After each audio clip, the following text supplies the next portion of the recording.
This is an invitation to join Luxbet Club Extra, exclusively to owners and trainers. Join Luxbet today using promo code and receive a match deposit of 150% up to $1,500. Luxbetter odds, Luxbetter up with Luxbet.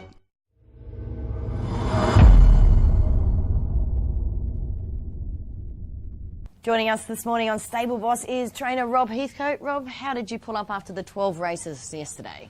Not real good, a bit tired to be honest. It was a late night, got home about 10:30 by the time I hit the sack, and adrenaline's a funny thing. When you're in races, it's sort of, it's easy to cope with, but we never had a good day yesterday. It was 1 second from our 9 runners, and my horse was a little bit tired like I am, but as we were talking off air, and it's something I'm going to let the owners know in due course, that there's some serious construction going on at Eagle Farm right next door to my stables. I think some of my horses might be a bit tired as well. Well, they are creatures of habit, so if you go from this sort of peaceful existence to a very busy construction site. And it's a whole, you know, it's a mess because we know what happened, 6-7 weeks ago, tragically out in the middle of Eagle Farm.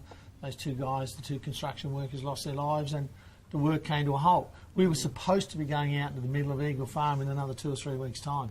So here we are, we're looking at possibly another 2 or 3 months before we go back, and I just don't know how disruptive all of this noise, all this civil construction work is going to be in such close proximity to my stables. And look, I've had a few unexplainable runs lately. I mean, yesterday, again, we were talking off air. I'm a tough marker on my own horses. If a horse runs 4th and I think that's as good as you can go, I'm quite comfortable with that. But if they run 7th and don't hit the line, I need to ask questions why. Are they off their game? Are they chiropractically got issues? Is their blood work out? Is their work been good? They're the questions I ask. And if I can't come up with the answers, I've got to find those answers. So you're feeling like a few of the runs are not up to scratch and you can't find the answer? Well, just the last month, and that's when the bulk of the civil work started. You know, and I go back to a horse like Privlaka. You know, one of the most honest, talented horses in my stable.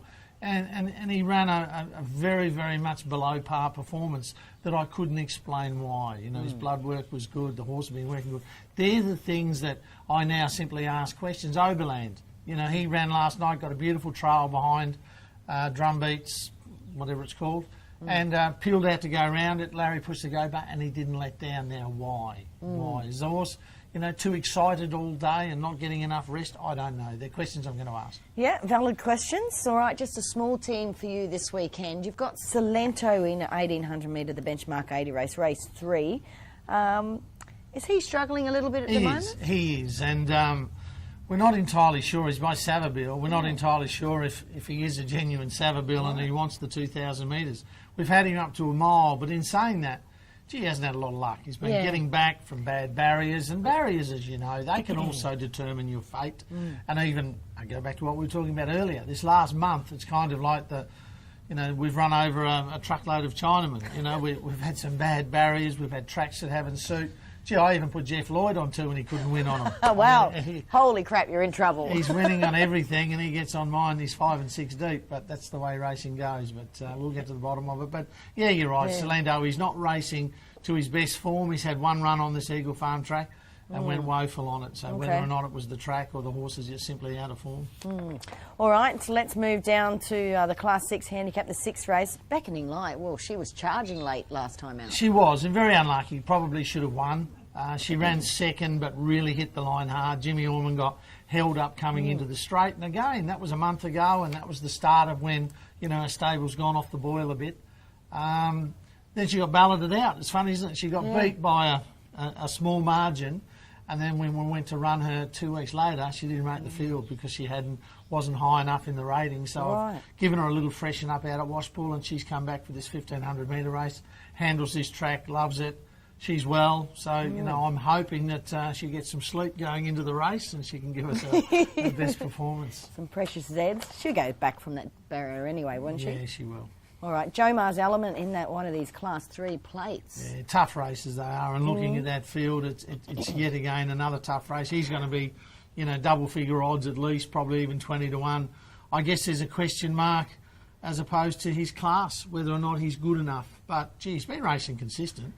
You can't deny the effort that the horse is putting on, and he's been a pleasant revelation in the stable, the fact that he is racing so well. But whether or not he's good enough for these, I mean, Barrier 4, Tiff's claim brings him down to 56.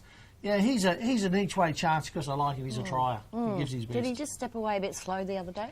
Yeah, he did, and then missed it that half length, and then got into a bit of a stoush with my learned colleague next door to me, and which riled him up a little bit. I just walked away; it was safer.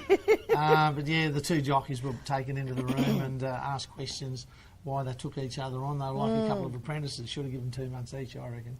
Well, for me, they were both damned if they did and damned if they didn't, because they were both on leaders. One pinged the gates, one didn't. One thought, oh, I'll take the opportunity to cross, and he got halfway there and he couldn't cross. Yeah, and with Larry, we even discussed it going into the race. He's a horse that needs a security blanket, and the security blanket for him is the fence. And even though he missed it a length, he still had enough speed to kick up inside Robbie on Tony's horse, and then they just took each other on, and they were yelling and screaming at each other, and we needed to find the fence. And look, he was brave to still hang on and run third. He was. I thought he'd done a good job. If he can run a similar race to that, then he's some each way chance. But, you know, if I've got to say anything, and this goes out to most of my clients, that, you know, just at the moment, you know, I've just got to, you know, I sent a letter off to the board today just to explaining what I think is a problem, but I don't know yet, because I'm not looking for excuses why horses get beat. But generally, if they run below my expectations, I've got to source the issue and find out why. And at the moment, I'm just not sure what's going on. All right, plenty of lullabies needed at your place. Yeah, well, we had such a fantastic start to the year. August, September, October, we were knocking up, getting winners. We had a very quiet November, and I've just got to turn it around going into the summer break. I'm sure you will. Thanks for joining us on Stable Boss. No, pleasure. Cheers.